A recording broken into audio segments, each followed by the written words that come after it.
Some tragedies force us to confront the fragility of the systems we trust. They remind us that even the most advanced technology and rigorous procedures cannot always protect us from the unpredictable nature of human decision-making. The story of Germanwings Flight 9525 is one such event, a moment in aviation history that sent shockwaves around the world and left families, experts, and the public searching for answers. On a routine Tuesday in 2015, a commercial airliner carrying 150 people vanished into the French Alps. This was not a random accident, nor the result of a technical malfunction, but a deliberate act from within the cockpit that stunned the world. This was not mechanical failure or weather, but a catastrophic betrayal by a trusted pilot, someone trained to protect lives, not endanger them.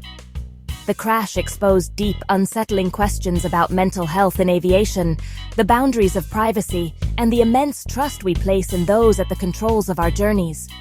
It forced airlines and regulators to re-examine how pilots are screened, supported, and monitored. The tragedy left a scar not just on a remote mountainside, but on the public consciousness. It became a symbol of vulnerability, forcing a global reckoning with aviation safety and the unseen pressures faced by those in command. To understand its legacy, we must unravel the events of that fateful day, examine the man behind the controls, and explore the far-reaching consequences that followed. The story of Germanwings 9525 is not just about a crash, but about the lessons learned, the changes made, and the enduring effort to ensure that such a tragedy never happens again. It is a story of loss, reflection, and the ongoing pursuit of safer skies for all.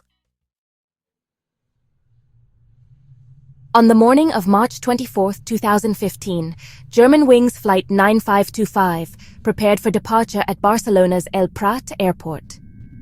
The Airbus A320, tail number DAI-PX, was scheduled for a short, routine flight to Düsseldorf, Germany. On board were 144 passengers and 6 crew members, each with their own plans and expectations for the day ahead. Among the passengers were business travelers heading to meetings, tourists eager for new adventures, and a group of 16 German students with their teachers, returning home after a memorable school trip to Spain. The flight took off smoothly, climbing steadily into the clear morning sky. At cruising altitude of 38,000 feet, everything seemed perfectly normal. Just another uneventful journey above the clouds. At the controls sat Captain Patrick Sondenheimer, an experienced pilot, and his co-pilot, Andreas Lubitz. Together, they managed the aircraft with practiced precision, following standard procedures. About 30 minutes into the flight, the captain left the cockpit for a brief restroom break, trusting Lubitz to monitor the controls in his absence. A routine action on any flight. As the captain stepped out, the reinforced cockpit door automatically locked behind him, a security measure introduced after 9/11 to protect the flight deck from unauthorized entry. Now alone, Lubitz quietly disengaged the autopilot and manually set the aircraft on a controlled descent, programming it to drop from cruising altitude all the way down to just 100 feet above the ground. Air traffic controllers monitoring the flight quickly noticed the unexpected descent. They attempted to contact the cockpit, but received no reply. The silence was chilling. Inside the sealed cockpit, only the sound of Lubitz's calm, steady breathing was recorded on the cockpit voice recorder. No distress calls, no conversation, just silence and breath. In a matter of minutes, what began as a routine flight transformed into a nightmare, as the plane's path became a deliberate, tragic descent toward the unforgiving peaks of the French Alps.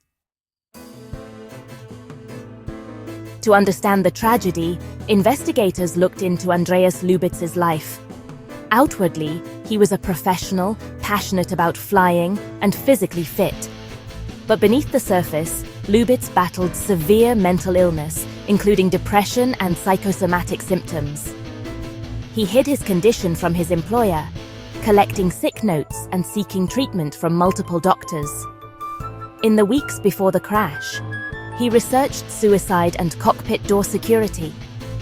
Lubitz's actions were not impulsive.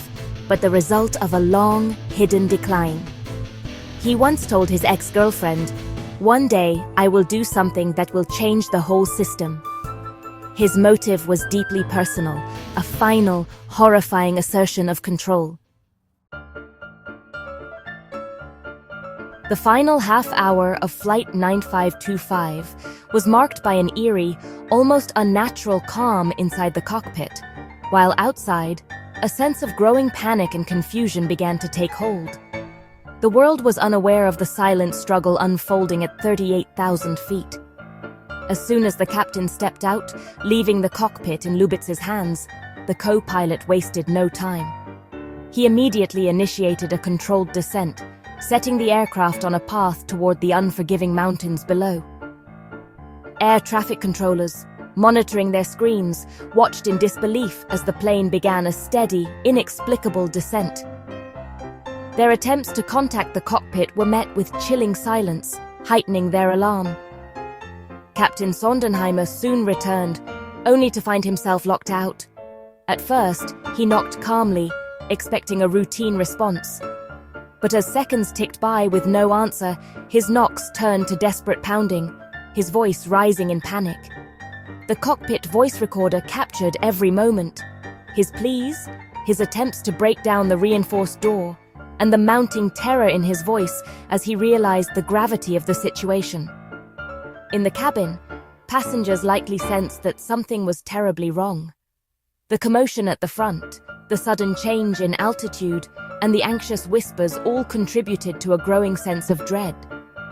Lubitz, meanwhile, remained completely silent. His breathing was steady, his face expressionless. He ignored all radio calls, alarms, and the desperate cries from the other side of the door. The reinforced cockpit door, designed to protect against external threats, now served as an impenetrable barrier, sealing the fate of everyone on board. Outside, the plane continued its relentless descent, drawing ever closer to the jagged peaks below. There was no way for anyone to intervene or change the course of events. In those final moments, Lubitz was in total control, guiding the aircraft and everyone aboard toward an inevitable disaster. The black boxes revealed the chilling truth. This was no accident. The cockpit voice recorder captured Lubitz's calm breathing, the captain's desperate attempts to break in, and the blaring of automated warnings. "Terrain, pull up!" In the final seconds, passengers' screams became audible as the plane neared the mountains. At 10:41 a.m., the recording ended with the sound of impact. The data showed Lubitz had even increased the plane's speed before the crash. There was no ambiguity. He was conscious and deliberate in his actions. The evidence transformed the incident from a mystery to a clear case of mass murder. The answers were devastating, offering no comfort. The world was left to grapple with the horror of what had happened. The crash obliterated the Airbus, scattering debris across the French Alps. Recovery was grueling, with first responders facing a scene of utter devastation. The tragedy struck hardest in Holten am See, Germany, where 16 students and 2 teachers were lost. In Spain and France, families gathered in grief, united by unimaginable loss. The public nature of the tragedy compounded the pain, as families learned not just of loss, but of betrayal. Memorials now stand on the mountainside and in the victims' hometowns, marking the enduring impact. Each year, communities gather to remember, their grief a testament to the human cost. The scar left by Flight 9525 is both physical and emotional, never to be forgotten. The Germanwings tragedy shattered the fundamental trust we place in pilots.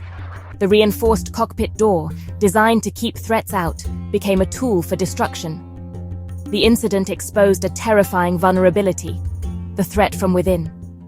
Strict privacy laws allowed Lubitz to hide his illness, creating a loophole with catastrophic consequences. The crash forced a reckoning. How do we balance privacy with public safety? the public learned that a pilot's mental health is as critical as their technical skill. The legacy is a new, sobering awareness. The greatest risk may come from those we trust most. In response, airlines worldwide adopted the Rule of Two: never leave a single person alone in the cockpit. If a pilot leaves, a crew member must enter, preventing a repeat of the Germanwings scenario. The rule acts as a deterrent and ensures the cockpit door can always be opened. The tragedy also led to stronger psychological screening and peer support programs for pilots. The focus shifted to destigmatizing mental health and encouraging pilots to seek help.